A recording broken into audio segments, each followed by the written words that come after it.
Aujourd'hui, dépendance et troubles concomitants. Pouvant parfois être appelés comorbidité, diagnostic mixte ou encore troubles mixtes, les troubles concomitants désignent la présence simultanée chez un individu d'au moins 2 troubles.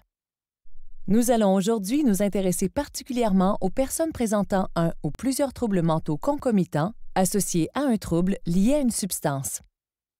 Le terme « trouble lié à une substance » TLS est une conception plus large que celle de trouble d'usage de substance TUS, qui comprend également les troubles induits par une substance, le sevrage et l'intoxication.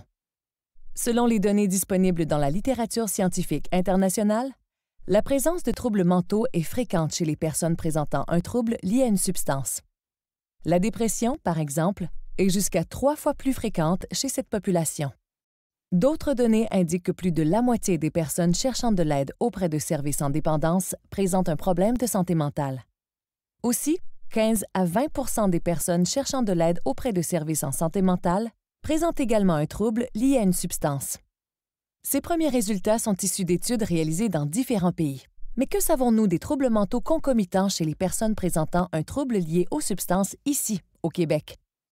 Pour répondre à cette question, Christophe Wynne, chercheur d'établissement à l'IUD et ses autres collègues de l'IUD, ainsi que ceux de l'INSPQ, ont analysé les informations disponibles dans les banques de données du régime d'assurance maladie du Québec. Grâce à cette méthode, les chercheurs ont pu extraire de l'information médicale concernant tous les Québécois âgés de 12 ans et plus, colligés durant les années 2016 et 2017. Ils se sont particulièrement intéressés aux diagnostics posés par les médecins du réseau de la santé durant cette période. À l'aide de ces données, l'équipe a réalisé un portrait des personnes ayant reçu un diagnostic de trouble lié aux substances et un trouble de santé mentale au Québec. Cette étude nous indique que chez les personnes ne présentant pas de trouble lié à une substance, 11 % ont reçu un diagnostic de trouble mental. En comparaison, chez les personnes présentant un trouble lié à une substance, 31 % ont également reçu un diagnostic de trouble mental durant la même année, ce qui est 3 fois plus élevé que chez les personnes ne présentant pas de TLS. Plus précisément, on constate que chez les personnes présentant uniquement un trouble lié à l'utilisation de l'alcool, 26 % présentent un trouble mental concomitant. Pour les personnes qui ont reçu uniquement un diagnostic d'un trouble lié à l'utilisation de cannabis ou autres substances psychoactives, SPA, la proportion de personnes ayant reçu un diagnostic de trouble mental concomitant est plus élevée, soit de 30 %. Par contre, pour les personnes présentant un trouble lié à l'utilisation de l'alcool et du cannabis ou autres substances psychoactives, la proportion de troubles mentaux concomitants est nettement augmentée. 45 % de ces consommateurs de substances présentent également un trouble mental concomitant. Cette différence marquée nous indique que les personnes qui présentent plusieurs dépendances sont plus à risque de présenter également un trouble mental concomitant. Plus précisément, dans la population présentant à la fois une dépendance à l'alcool et à une autre substance, ces travaux nous indiquent que les troubles mentaux les plus souvent rencontrés sont les troubles anxieux, la schizophrénie, les troubles dépressifs, les troubles de la personnalité et enfin les troubles bipolaires. Pour nuancer ces résultats, il est important de préciser qu'une même personne peut présenter plusieurs troubles mentaux concomitants. De plus, les personnes qui présentent un trouble mental mais qui n'ont pas encore été diagnostiquées par un médecin n'ont pas été comptabilisées. Ces chiffres sont donc sous-estimés par rapport aux réalités rencontrées sur le terrain. Pour conclure, les résultats de cette étude nous indiquent qu'une importante partie de la population ayant reçu un diagnostic de trouble lié à une substance présente également un trouble mental. La présence de troubles concomitants complexifie le suivi d'une personne présentant un ou plusieurs troubles liés à une substance. Il est donc important d'être vigilant lors de l'évaluation afin de détecter la présence possible d'un trouble mental concomitant et pouvoir offrir des services plus adaptés.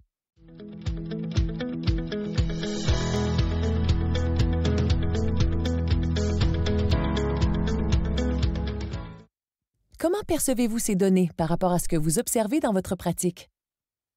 Quel type de trouble concomitant représente un défi dans votre pratique?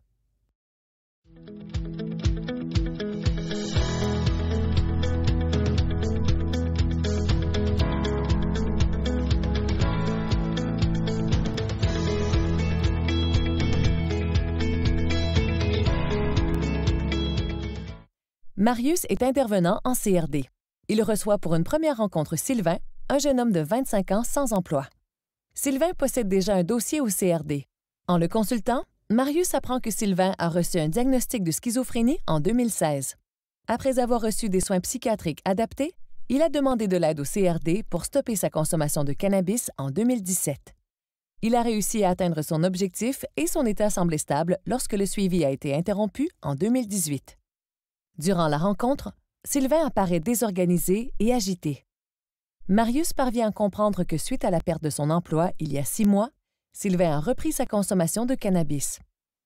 Sylvain explique qu'il demande de l'aide au CRD car depuis quelque temps, il se sent menacé par ses voisins quand il fume seul chez lui. Il pense que ses voisins l'espionnent, que la police l'écoute et le surveille en permanence. Il a peur de perdre son appartement et de finir à la rue. Marius se demande si la consommation de cannabis n'aurait pas provoqué la réapparition des symptômes psychotiques de Sylvain. Il ne sait pas s'il est en mesure de l'aider et se demande si une intervention en psychiatrie ne serait pas à prioriser. Qu'en pensez-vous? Depuis 2 mois, Lucie, intervenante en CRD, rencontre régulièrement Marion concernant sa consommation d'alcool. Lorsqu'elle demande de l'aide, Marion a pris l'habitude de consommer une grande quantité d'alcool le soir et commence à ressentir des symptômes de sevrage au réveil. Suite à ses rencontres avec Lucie, Marion a décidé de limiter sa consommation à 3 verres par jour. Après plusieurs tentatives, Marion constate qu'elle ne parvient pas à contrôler sa consommation d'alcool, car lorsqu'elle se limite, elle souffre de douloureuses insomnies. Chaque soir, elle est envahie par des pensées angoissantes et une immense détresse qu'elle juge insupportable. Marion explique que c'est justement pour calmer ses symptômes qu'elle consomme de l'alcool, car c'est la seule chose qui lui permet de dormir. Lucie se demande si Marion ne présente pas un trouble anxieux non diagnostiqué. Que pourrait faire Lucie pour aider Marion?